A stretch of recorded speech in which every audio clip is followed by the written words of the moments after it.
es el resumen del primer tema de la unidad 2. Dictadura.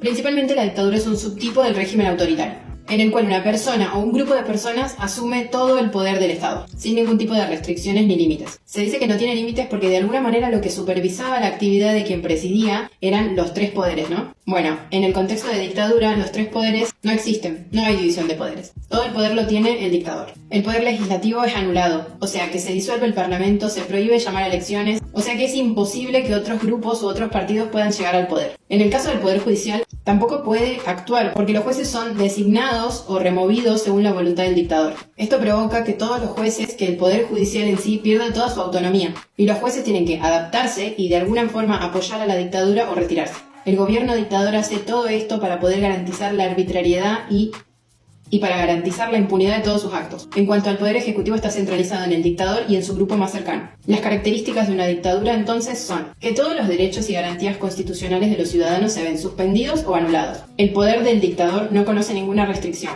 Tampoco hay restricción en cuanto al tiempo que va a durar la dictadura, porque las condiciones de acceso y de permanencia en el poder son 100% establecidas por el dictador. Siempre la instauración de la dictadura implica la ruptura del orden político anterior. Una vez ya instaurada la dictadura, esta necesita de una cierta legitimidad que complemente el uso de la fuerza para permanecer en el tiempo. Porque la coacción pura, o sea, la violencia física o psíquica, que se ejerce en alguien para que haga algo en contra de su voluntad, funciona al principio como para instaurar la dictadura, pero una vez que ya está instaurada se necesita llegar a un consenso entre la sociedad y el dictador. Y a este consenso se llega por medio de promesas falsas, como cuando el gobierno dictador promete que va a trabajar por el bien común y supuestamente ofrecen soluciones que por medio de la democracia no se podrían obtener. Hay dos conceptos que son muy importantes, que son el autoritarismo superficial y el totalitarismo.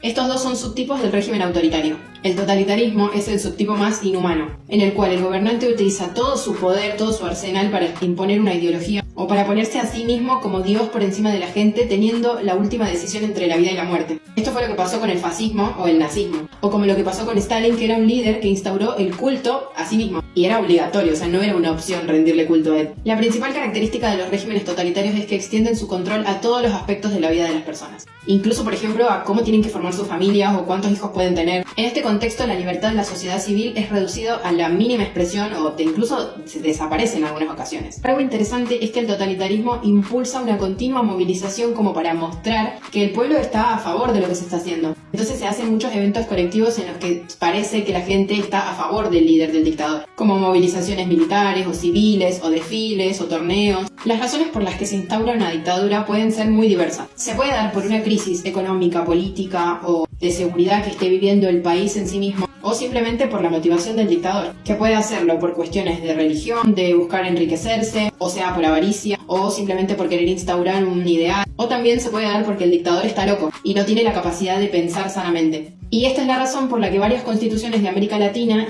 incluyeron en sus constituciones artículos que permitían llevar a juicio al presidente cuando se entendía que éste ya no tenía un juicio saludable y había perdido su claridad mental. Un ejemplo específicamente de esto fue la dictadura de Idi Amin. Esto pasó en Uganda, África. El último punto importante de este tema es lo que se conoció como dictadura del proletariado, un concepto de dictadura que sostuvo la teoría marxista, que hacía referencia al gobierno de los trabajadores o del proletariado en el marco del triunfo del sistema socialista. Este concepto de dictadura sostenía que los trabajadores no tenían los medios para producir, sino que solamente contaban con su fuerza, con la cual podían realizar un trabajo para recibir un sueldo mínimo. Este es el concepto en el que se basan los regímenes no democráticos de corte comunista, que en la actualidad solamente sigue existiendo en Cuba. Las dictaduras que se dieron en América Latina en el siglo XX fueron llevadas adelante por fuerzas militares, que al no tener controles de ningún tipo cometieron atrocidades terribles, haciendo uso de lo que se conoce como terrorismo de Estado, que es el tema del siguiente video. Este es el primer resumen de la unidad 2, que según mis cuentas tiene 5 resúmenes.